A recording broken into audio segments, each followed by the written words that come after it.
Rise up!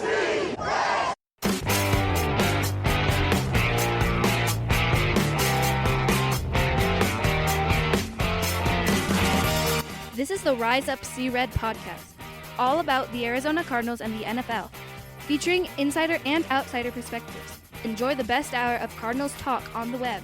Now here are your hosts, Jess Root and Seth Cox.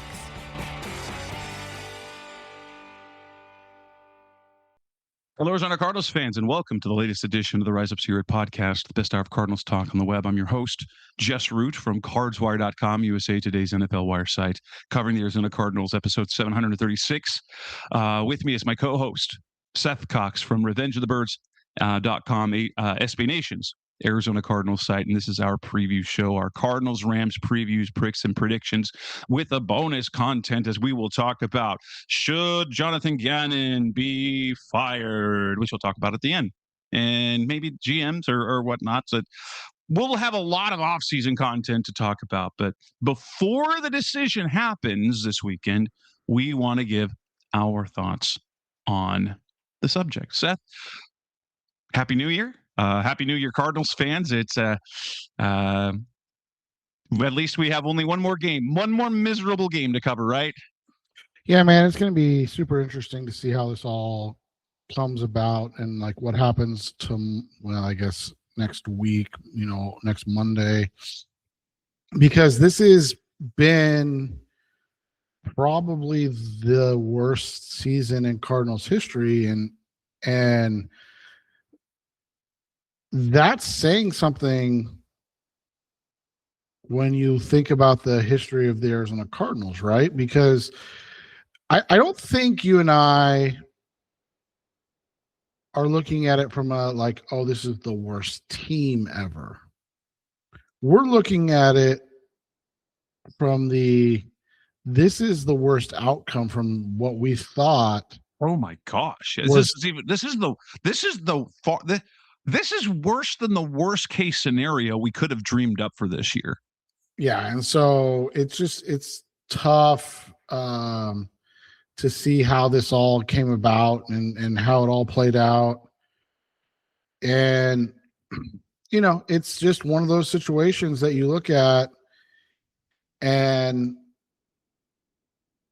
when we get to it, the genuine question will be, how do you run that back, right? We're going to look at this offseason and say they have so many needs. It's ridiculous, which I guess you can kind of preview. It kind of foreshadows what we think about the coaching situation, because it's almost like, ew, if they come back as is, or with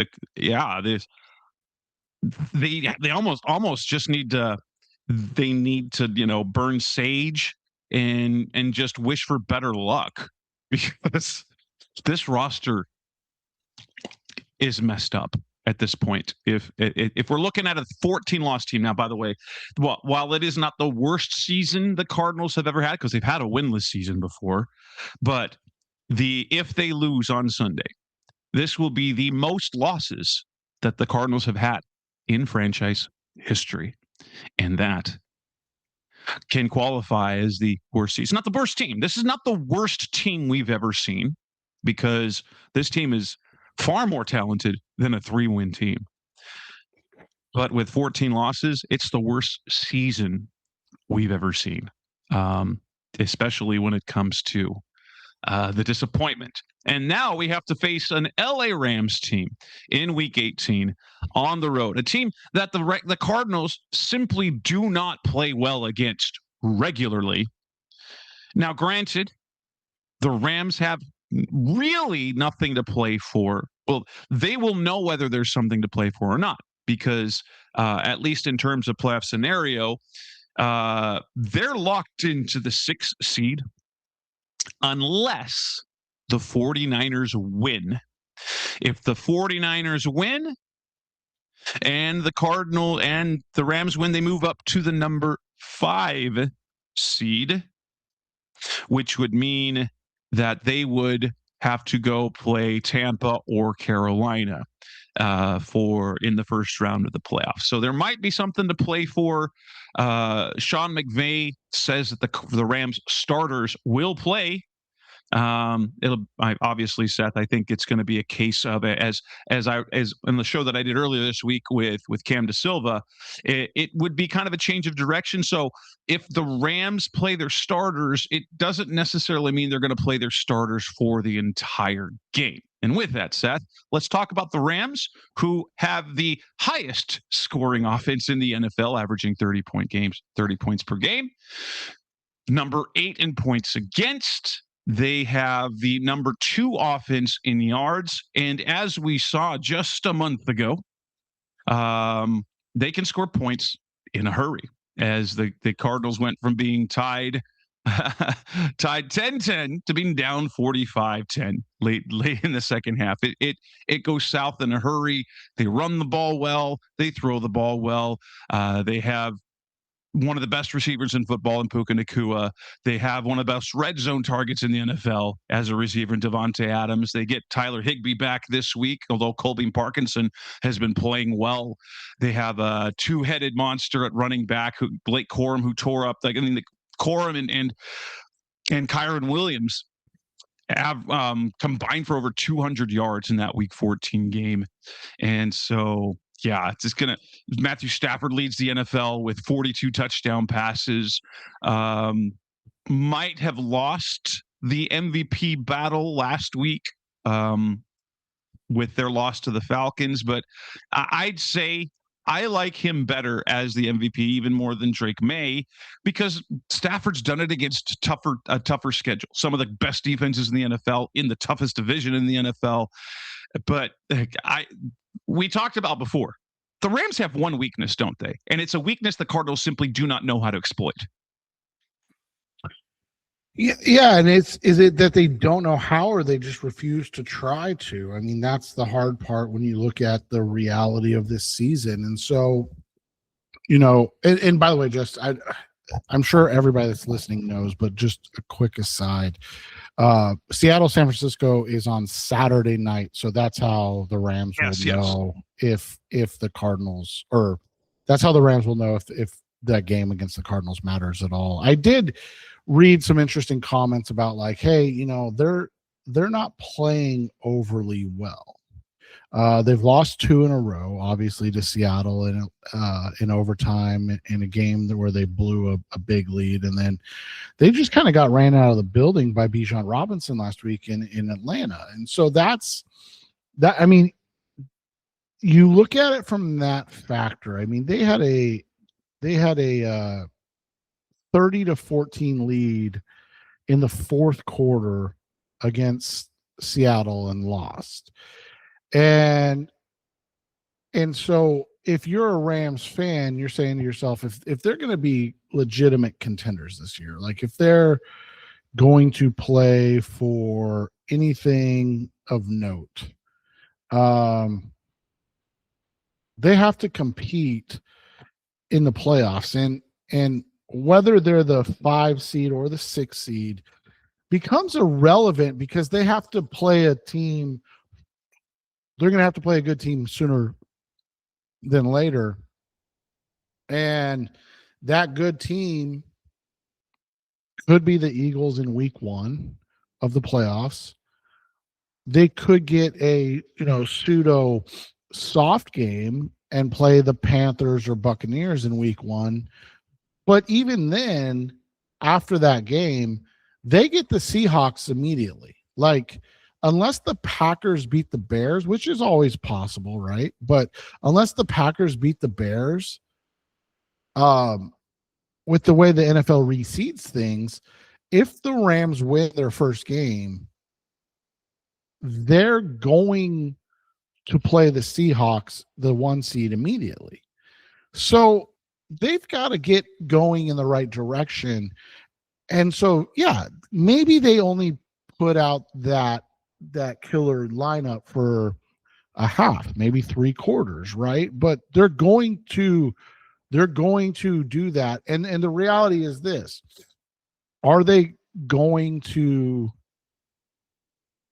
you mentioned the Kyron Williams, Blake Corum 1-2 punch. Like, are they going to sit both of those guys and lean on Ronnie Rivers for the game? I mean, Ronnie Rivers has 9 attempts on the season. They might not need Puka Nacua to put up 100 or 150 yards, but they might want to get Nacua 5 touches for 80 yards and a touchdown. Those are the things that you have to look at, and you see that they might be willing to do, even if they are going to be locked in the 6th seed, because they're not playing at the highest level that they can potentially play at, and what they have played at this year. I mean, Jess, it's crazy to think. Literally 3 weeks ago, they were the 1 seed. Yeah. And they blow their defense has let them down. Now the offense let them down last week, but I thought for sure the Falcons were going to blow that game. That game looked so much like a Falcons game if I ever saw it. Yeah, and then they had the pick late in the game. But the problem for the Rams is that defensively they've given up 34, 38, and 27 in their last 3 games, and they also gave up 31 to the Panthers 2 weeks before that. So they've given up an average of over 30 points in 4 of their last 5 games. Their saving grace being that blowout against the Cardinals, and to that point, Cardinals offense is bad at this point. Now, so this is the especially defensively. The Rams need this game as a get well game for their defense, and it comes at a perfect time when the Cardinals are playing now. I think the Cardinals will come out and play a little bit better offensively than they did last week, but we know that the Cardinals are patently playing bad offensively overall. Even when they look like they're a good offensive team, they're not. They have averaged just over 18 points per game over their last 6 games offensively. And that's not counting the defensive touchdown that they had against the Jaguars. So their offense has gone 17, 17, 17, 20, 19, and 14 in their last 6 games. They had their absolute worst offensive game in the season last week, 233 total yards against the league's worst defense in the Bengals. And so while they will be motivated to do better, they're going to be playing against a defense that has been embarrassed recently. And what we run across, like we said before, is that the thing that sets that defense up to fail is the inability to get consistent stops in the run. And the Cardinals simply don't have the talent or the horses or the seemingly the ability or the wanting to run the ball consistently. And then on the other side of the ball, the Cardinals play defensively so badly that they fall behind, and then they can't run the ball anymore. And so I think in many ways this will be a get well game, but that's kind of where the Rams' weakness or problems lied, is they go against, as you look at the last games that they had, it was Bijan Robinson. Then you had against the Seahawks, you had Ken Walker go for 100 yards and a touchdown, and so they gave up 132 yards to those 2 running backs. The Lions, it was a fantastic game, but they didn't have any answer. They didn't have any answer for, and they play here.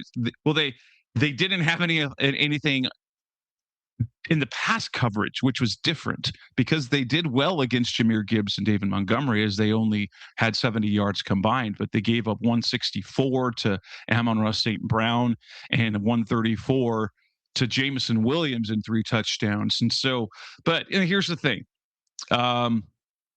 They get to the quarterback.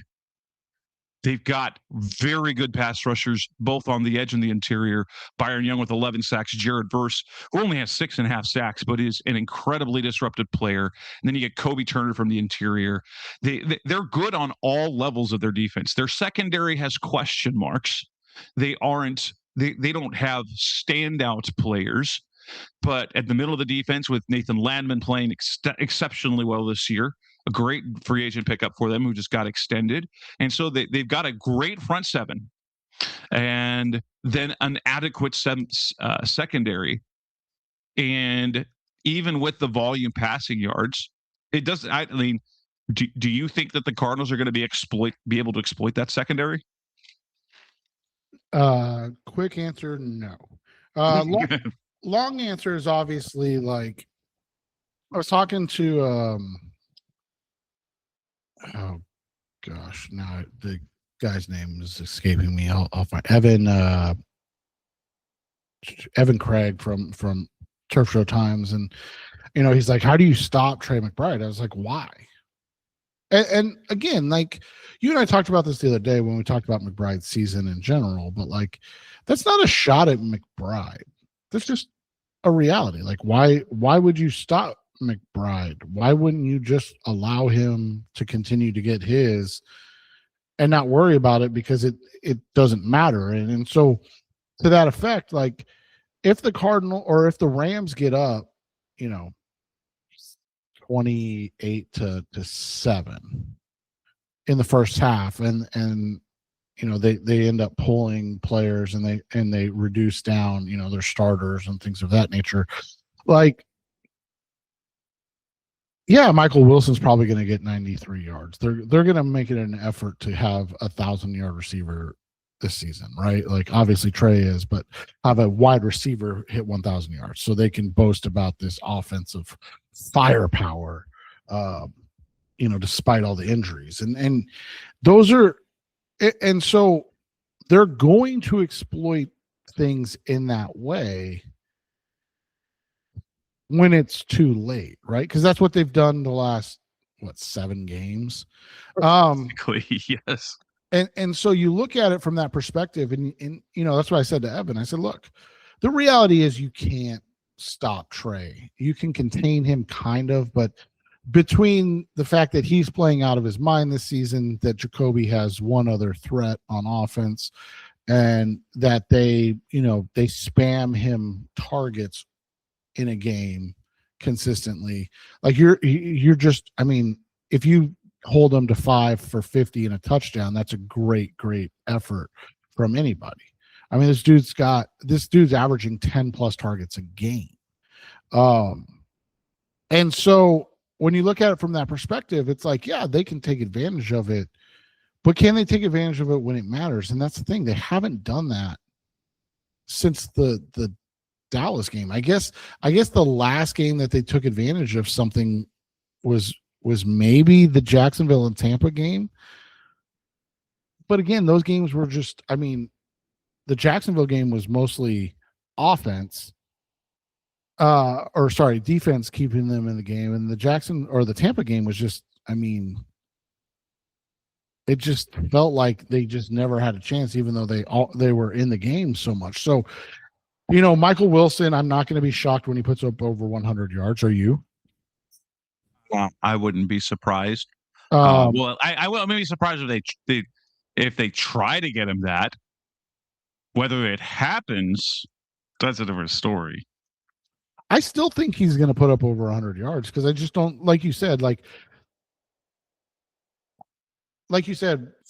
fact that that the Rams defense hasn't been great anyways, it's going to lend itself to that happening. But on the flip side, they're not going to run the ball effectively. And so the Rams woes in the run game. And it's hard to feel bad for the Rams. They've won a Super Bowl. They've got Sean McVay. The Cardinals are the Cardinals, right? But you kind of do feel bad for the Rams, right? Because they're going to come out of this game, their fans at least, and they're going to go, okay, 390 yards rushing the last 2 games. And then this game, we gave up, 50. Let's call it 75. Let's go a little higher. 75 yards rushing. All right, our rush defense is back. And it's then better. Yeah, and then it's like, but now we got to play Philly, who hasn't been great this year, but we know they're going to run the hell out of the ball, right? Like they're going to try to run the ball, and so like how is that going to work out for them and things of that nature? But yeah, I mean, the Cardinals just don't have the consistency on offense to threaten to do anything to the to the Rams. And I think that's what the issue becomes. Coming up next on the Rise of Seer podcast, Mr. Cardinals Talk on the Way. Let's move on. Let's talk more about the specific game, the matchups, and the things that we think can happen. That's coming up next on Rise of Seer Red. We're back on the Rise of Seer podcast, Best of Cardinals Talk on the Way. We've been talking about the Rams. We talked a little bit about the game already, but keys at this point, I mean, doesn't it feel weird? Doesn't it feel like silly to even talk about keys to victory as if? Well, but it's also like almost impossible because we don't know how the Rams are going to play this game. I mean, we can have the conversation over and over and over again, but like, and we'll get to this shortly, but there's literally not a single prop bet on FanDuel right now. So this game is so inconsequential until the Seattle-San Francisco game is completed that the markets are like, we're not putting anything out there, because that's the thing is like, think about it, Jess. If they say, hey, Matthew Stafford over under 245.5 yards, Puka Nacua over under 90.5 yards, Devontae Adams over under, 1.5 or one touch or a half a touchdown, and you just parlay the unders on that, and then Seattle wins, and they're like, yeah, we're not going to play these guys. You make a ton of money, or vice versa, right? Like you can go the other way, and you're like, oh, San Francisco won. I can. So it's a really difficult game to preview because you just have no idea what's going to happen. The reality of the situation is this: the Cardinals are not going to stop the Rams offense at all. If Matthew Stafford, either Williams or Corum are out there, and then whatever passing attack they unleash, you mentioned it, right? Like Colby Parkinson's been playing well in the absence, and they might be getting some reinforcements back, but does it matter? I mean, Tyler Higbee's back, but does it matter at all? Right? Like Colby Parkinson is going to do more than enough against the Cardinals. When that crew is out there and they're playing, they're going to move the ball at will. They're probably going to put points up at will, and the Cardinals are going to be kind of just sitting there waiting for it to be over, because that's how their defense is played under Jonathan Gannon the last about 6 weeks, would you say?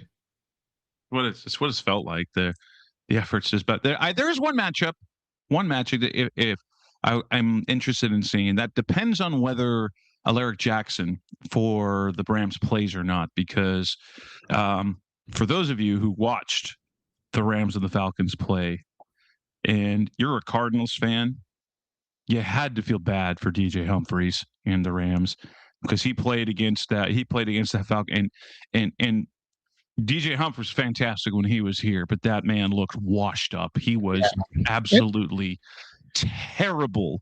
And if Jackson, who is questionable to play this game, if Jackson is he sits out, and it's DJ Humphries again at left tackle. Now, granted, that was DJ's first start in quite a while. His legs might be under him again and look better. But Josh Sweat versus DJ Humphries in the first half is one to watch, to see if Sweat, who actively believes that he was wronged by his peers out of a Pro Bowl, never mind that, Josh Sweat's stats in the fourth quarter this year have been 1 assisted tackle and 1 penalty. He's done nothing in the fourth quarter this year, but that goes like with most of the defenses as it is. So that for me, that's one matchup to watch. Josh Sweat against, and honestly, if DJ Humphries is playing, any of the Cardinals edge guys, BJ Ojulari, he's been getting more playing time the last couple of weeks and looks active. Baron Browning and Zaven Collins haven't done much, but that matchup right there at the edge versus left tackle, if DJ Humphries is playing, is going to be interesting to watch. I'm interested in watching if Calais Campbell can get one more sack. I believe, I was looking at contract incentives. If he gets a full sack and gets I think it's just 7. If he gets a sack or even a half a sack, that will give him another $500,000 incentive bonus for this season, hitting that $1 million mark, because he with his 6th sack, I think it was either 5 or 6 that he hit, 500,000, I believe, and with another sack he can do that. And with Dotson out, their starting guard, the Rams starting guard, what's his name, Kevin Dotson, he's been ruled out, so they will be weaker on the interior. Yeah, and we haven't seen a whole lot from guys not named Josh Sweat and Calais Campbell this year, so it would be nice to see a Darius Robinson have a nice game as well. You go back to DJ real quick. It's super interesting because that guy struggled last year in his 2 games in Kansas City as well, right? And so for him to get a start this year, and obviously he was more of a backup for the last 6 games before he started this one last week. It's tough, and it's interesting how fast it goes away for some guys. You got Trent Williams, who's 38 or whatever. And we've talked about it. It was probably more of a ceremonial Pro Bowl this year. But I mean, before that, he was still playing at an all-pro level. And then you got a guy like DJ who, never ascended to that level of play, but was a very good Pro Bowl level left tackle in the NFL. And man, the wheels came off real quick, right? And they just never got back on. Yeah, so to see Sweat, Ojulari, maybe Jordan Birch get a little juice going into the offseason, that would all be great to see. I do want to see if Will Johnson responds a little bit. I don't want to talk too much about this.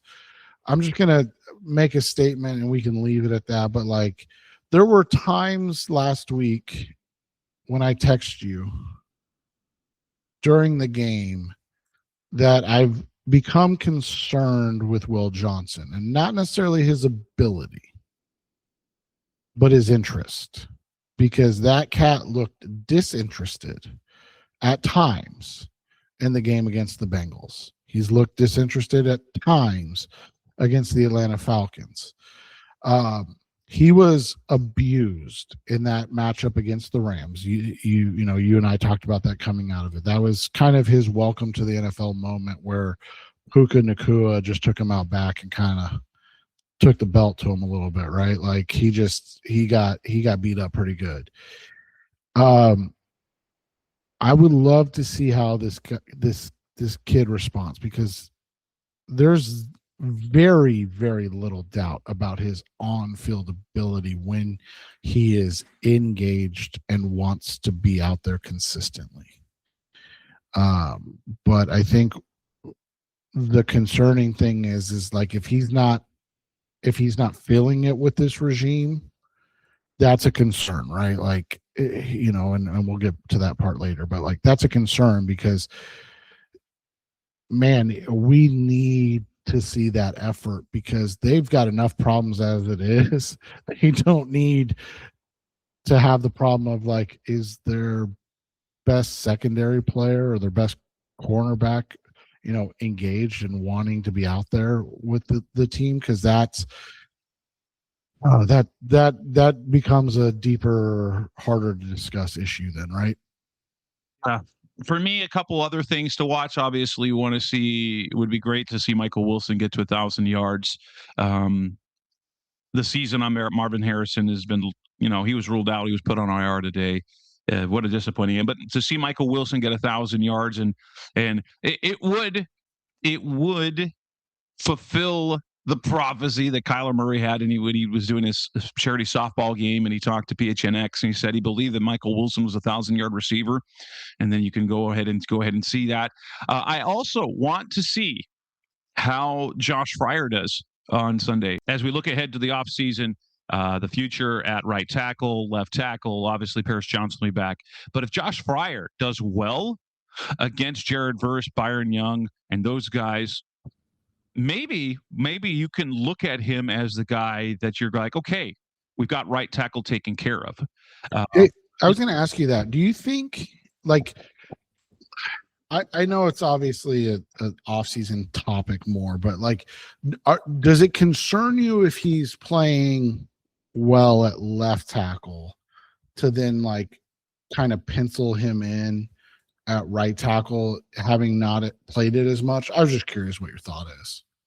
Well, because he played right tackle in college, if he's doing well at left tackle, my belief in my head is like, if that's the play, and that's not his quote unquote natural position, then I would say that translates well for a future at right tackle. I would guess, because it's not the first time that he's been playing. It's the first time he's playing left tackle and he's playing well. He should be able to do that just as well playing on the other side. And how that would end up being a really good, if he turns out, what a nice little signing for the Cardinals as an undrafted guy. And unless Justin Fry is let go, and we can point to that as being okay. Everyone's been talking about Clayton Adams' departure and how bad Justin Fry has been, but take a look at especially late in the season, his guys, by the way, like Josh Fryer, John Gaines, who was his guy at UCLA because he coached there at UCLA. Paris, how well he played this year. And then you see the growth in Isaiah Adams from the beginning of the year to his benching and to his return, and he's looked okay. Maybe all losses. It's not all lost. Yeah, isn't that kind of the not fun, but like the interesting thing that's gone undercovered as we're discussing a lot of things? How much better the offensive line has played over the last several weeks. Obviously we don't subscribe to any theory of like, oh, they got better once Paris went out. No, I think it was just kind of like it just happened that way. I think you even think about like maybe they felt like they had to scheme it differently because they were missing Paris so much. Now, obviously, if they move on from Gannon, it is what it is when they move on from all coaches. But at the same time, too, right? Like you look at it and it's not. It wasn't what they had hoped for, but it wasn't as bad as we had as it was early in the season, right? Right. Well, and here's an interesting thing. It wasn't the departure of Paris. You know, when it got better, when Evan Brown had the person like that. By the way, that's a story that I hope comes out. Like, there's a little conspiracy in me that wonders if Evan Brown had something come up and then they just told him, stay home. Yeah. I've never heard of a player have a personal issue go for 6 weeks. No, not at all. And that's, you're exactly right. So they're like, all right, which is interesting is he's signed for 2 years. They're just like, okay, stay home. We're going to play John. We're going to play Gaines. And this season's lost anyway. We'll continue to pay you whatever. That's a quiet, like, I don't believe that there's a lie that he didn't have a family issue come up. But to have it go this long makes me wonder if the Cardinals simply said, yeah, take your time. Don't worry about coming back. We'll just play the young guys. Yeah, exactly. But I'm at that point. I'm like, I don't know. I don't believe kind of anything at this point. Let's move on to talk picks and predictions. Coming up next on the Rise of Series podcast, special Cardinals Talk of the Way. Let's look into our picks, predictions, and the few props. Definitely they're going to be Cardinals oriented. That's coming next on Rise of Series. We're back on the Rise Up Secret podcast, the best of our Cardinals talk on the web. We look at the picks and predictions. What we predict this game is the Rams are 8.5-point favorites. It started at 8.5 on BetMGM, moved to 7.5, has slid back to 8.5, 46.5 points for the total. And it's interesting. It's no surprise that the moneyline bets are almost all for the Rams. 96% of the handle for BetMGM is backing the Rams. at minus 375 on the money line, and 83% of the handle backs the Rams at minus 8.5. That's not a surprise to me. This is a sneaky game because, at least for the spread, and I'm surprised it hasn't moved a little bit more in favor, but maybe it's simply because of that people don't think that the Cardinals are any good.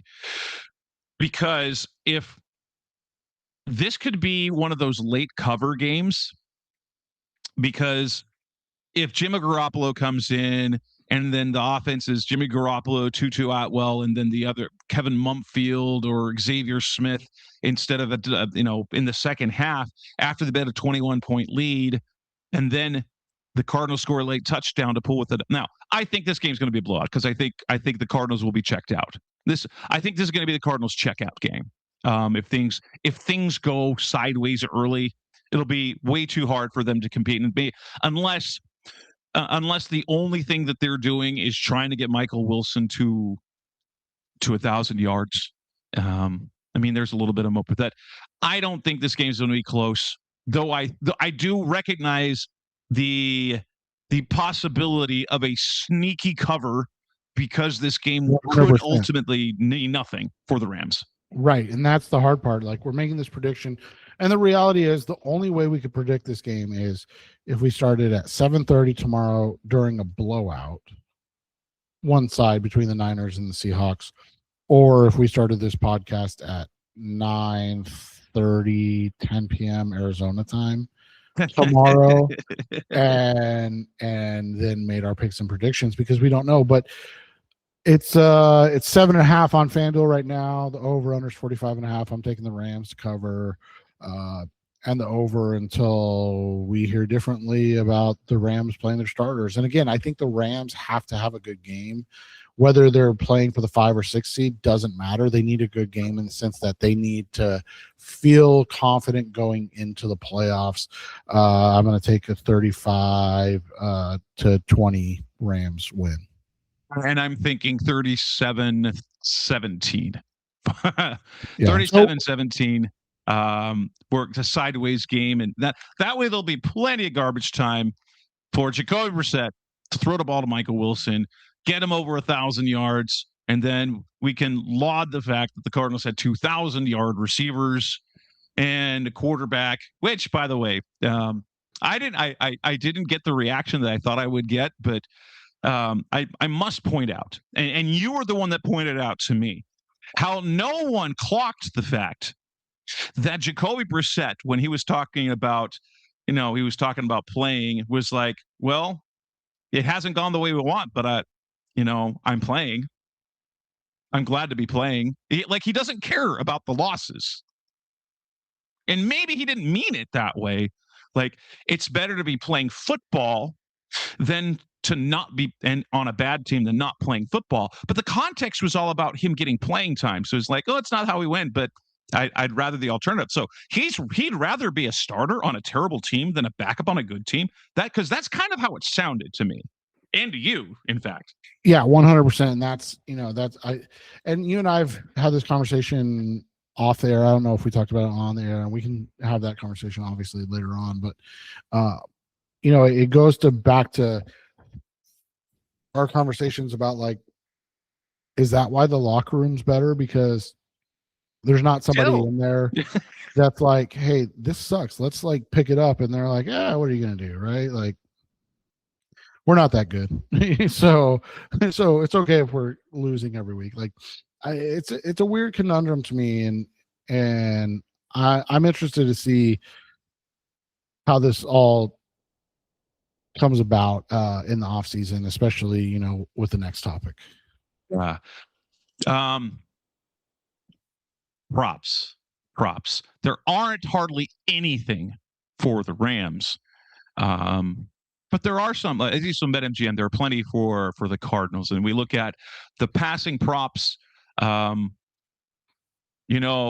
got Jacoby Brissett over 1.5 touchdown passes for plus 115, and over 2.5 touchdown passes at plus 140 for Matthew Stafford. I'm going to steer clear of Stafford simply because of the uncertainty of how long he plays. But I love Jacoby Brissett over 1.5 touchdown passes, plus 115. That Agreed. the 2 touchdowns seems to be a lock for him these days, and so I think that one's an easy cash. Yep, I agree with that. In terms of passing yards, okay, so we've got 248 for Brissett, 248.5 for Brissett, 269.5 for Stafford. Again, I'm going to pass on Stafford, but I don't. Just the way the offensive look, I'm not even sure that Brissett will get to that. I'm not loving how the Cardinals' offense has looked, and so I don't feel good about. I'd take the under for Brissett on this one. Yeah, I would. It's gonna be tough, man. Like how hard and for how long will the Rams play this game, and that makes it really difficult. I would tend to agree right now, but again, we just don't have enough information yet. But now, what I do want is I look at first quarter passing touchdowns, first quarter touchdown passes. I will take Matthew Stafford over half of, like, basically to throw a touchdown pass in the first quarter at plus 140. I love that one. 100%. 100%. Now, if you wanna risk it for the biscuit, Jacoby Brissett, he's better for late, but maybe first, like if you really wanna go with that one, you can get if he throws a first down touchdown pass, it'd be worth plus 280 for Brissett. But I don't love that. But I feel like him getting 2 for the game, and for Stafford to get 1 in the first quarter. But not a mortgage payment, but maybe a utility payment, maybe right, a utility exactly. payment on it. on the receptions, not great odds, but Michael Wilson is at 5.5. You can get over that for minus 130. I think that's an easy one. And although the 6.5 catches for Trey McBride, that number is tough for me. But if you want Puka Nacua, the only receiving props that we have for the Rams are Puka Nacua for longest reception and receiving yards, but not for receptions. And at 99.5 yards, I'm guessing lower. I'm guessing under because of playing time. Yeah, I would tend to agree with that. It's tough, man. Like, again, to make these decisions, and I think that Nacua is going to go under because he's not going to play enough. But like, you're playing with fire, because if San Francisco loses that game, like, they're going to be balls to the wall the whole time. Yes. Now, what I think, put all your money on it. Michael Wilson over 66.5 receiving yards. What does he need? 70 something? 93. Oh, he needs 93 to get 100. Now, there are no alternate receiving yards. So for right now, over 66.5 at minus 115, that is worth all the bets. And if you want to, like, for me, like, if you want to parlay something that is going to be worth a lot, is Jacoby over 1.5 touchdown passes, Matthew Stafford over 1, like having a first quarter touchdown pass, and Michael Wilson getting over 66.5 receiving yards. Because guess what? I think that's if you're allowed to parlay those, do it. Yep, I would agree. You don't have any rushing props for the Rams, partially because both Blake Corum and Kyron Williams are questionable to play. But what do we want to look at? And here is, if we're doing rushing attempts, this one's tempting because of the role. Amar DiMercato over 5.5 rushing attempts is plus 110.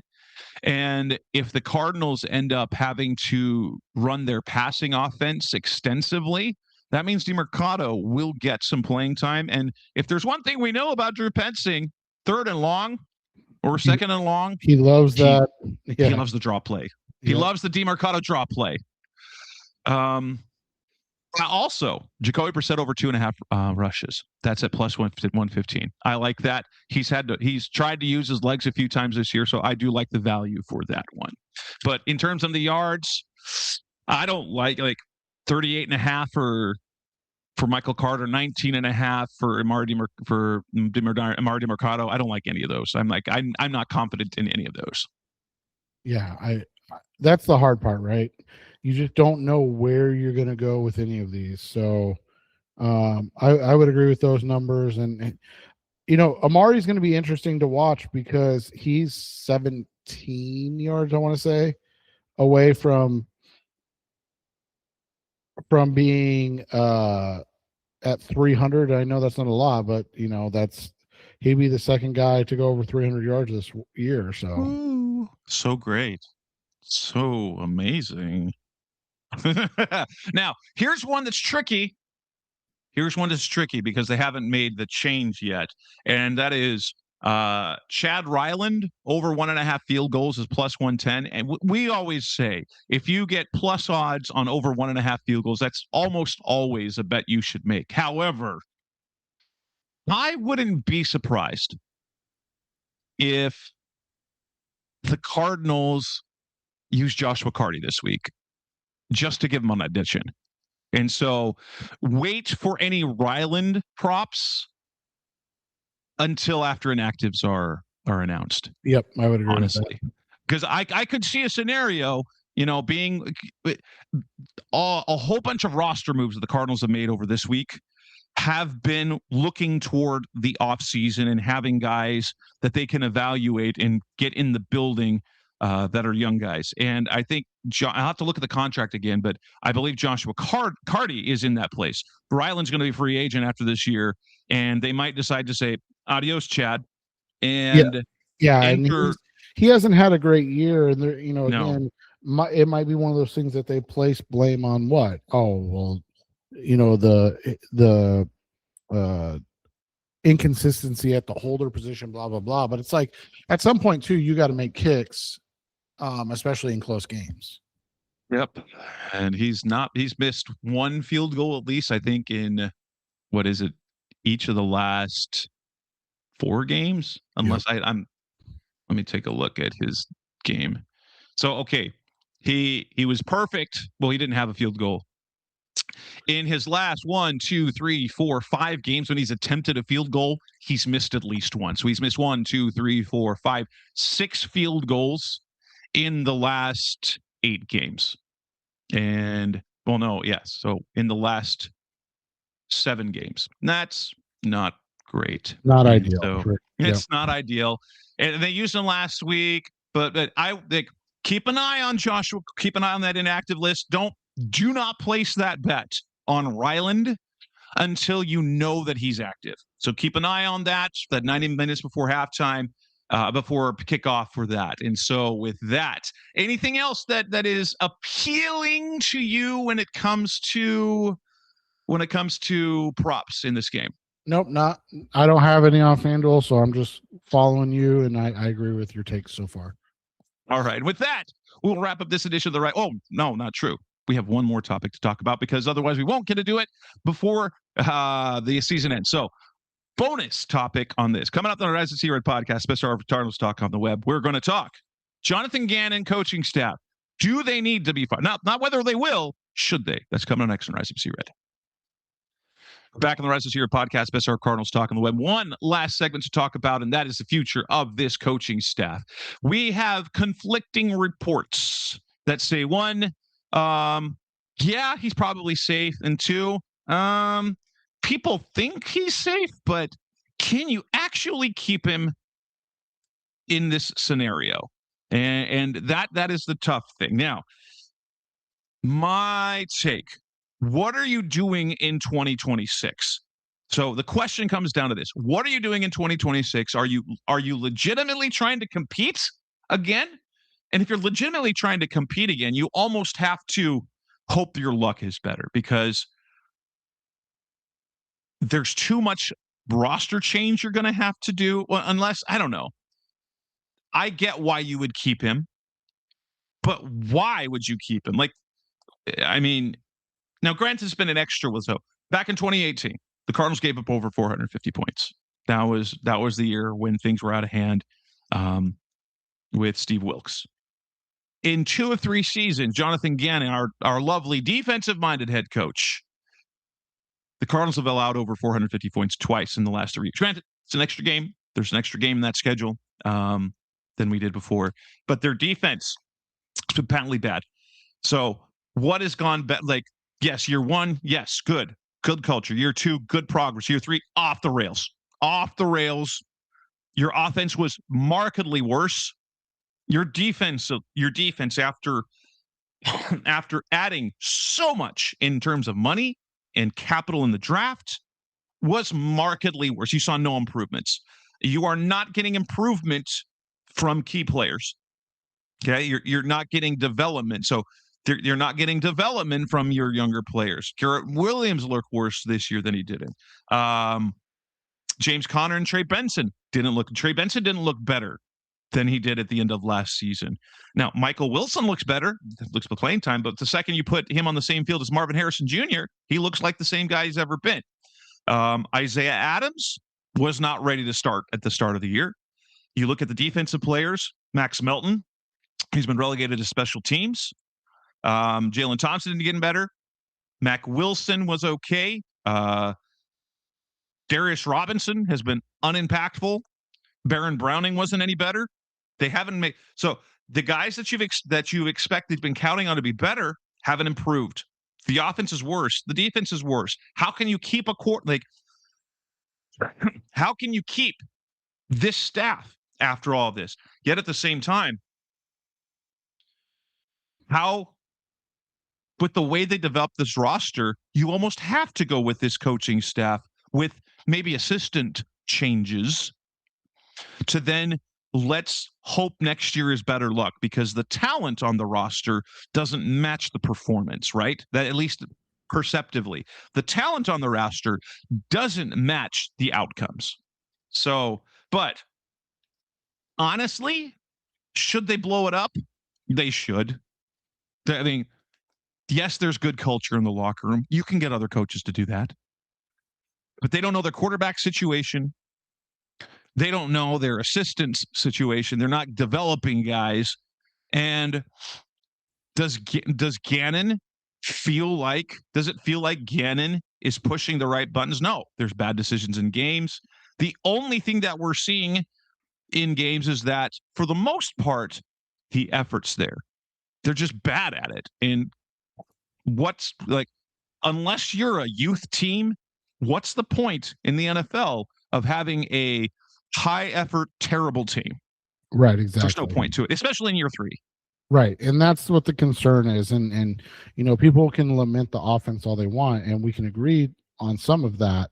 But the reality becomes, you mentioned it. This is a team that's supposed to be a defensive focused, defensive minded team, and the defense is worse than it has been since year 1. And that is where you have to have concern over the entirety of the culture and the franchise at this moment. The problem is, like you said, there's a twofold problem. One, you can't allow them to draft a quarterback, right? Like that's the problem. But 2, they also desperately need to draft a quarterback. So it's really difficult, right? The notion that one of the reasons why you'd keep Gannon, one of the reports that came out is, well, because of all the injuries and the lack of a hand-picked quarterback. What are you talking about? That's all Jonathan Gannon talked about for the first 2 years, is that he took this job because of Kyler Murray. Maybe he was already on the roster, but there was no one more supportive or more backing Kyler Murray than Jonathan Gannon. Right. And whatever happened this year, like whatever falling out happened between them, guess what? You can't keep. No, I don't buy that one in the least. You don't use that excuse to say you didn't get a hand-picked quarterback when you're your decisions, and like you showed 100% confidence. And was Kyler Murray the star that they thought? No, but also he was doing what he was coached to do. That's the thing that's like you coached him into that. You coached him into that. Yeah, so we'll see how it plays out. But yeah, I don't think he should be back. But I'll understand when it does happen. Do you think he'll get fired? Because I really don't. Yeah. But they're going to have to make big staff changes. I think that's going to be the difference, is that he's not going to be able to say, hey, I want my guys back. And I think that's how he's going to be able to keep his job. Yeah. And it'll be easy. And honestly, it'll be easy now. That's going to feel like, Bruce Arians, like when Mike Tomlin told Bruce Arians, hey, I got you, we're going to go back in. And then Tomlin comes back and said, I got to let you go. You're not getting your contract. Both Nick Rallis, defensive coordinator, Drew Petzing, the offensive coordinator, unless there was an extension on the side, they signed 3-year deals. And so it probably is going. And we know that Coach Debo, defensive line coach, he's out. Whether that was something he decided or whether it was something that was he was told ahead of time that he wasn't going to be back. And so he got the job at Michigan State. We can guess there's going to be wholesale changes on the staff. And so we might be on an OC/DC watch. Although it's very interesting to me is that of all the talk of like replace Drew Petzing, no one has mentioned Nick Rallis, and he's underperformed all 3 years. 100%. It's been bad. So like that's what's super interesting. We'll see how this kind of all works out, though, right? But by the next time we are back, we will know the fate of the coaching staff. We will know how the game will have turned out. And so we'll be able to react to the game and to the potential of a new coach. Until then, that's Seth Cox. I'm Jess Root. Thanks for listening as always. We'll be back again soon next week. Thanks for listening to the latest edition of the Rise Up, See Red podcast. Listen to previous episodes and subscribe to the show on Apple Podcasts, Stitcher Radio, Audioboom, or many other podcast platforms, so shows are delivered directly to your mobile device. Please give the show a 5-star rating and always support the sponsors who support the show. We'll be back soon for the best hour of Cardinals talk on the web. Rise up, Red Sea, be red, see red, and of course, rise up, see red.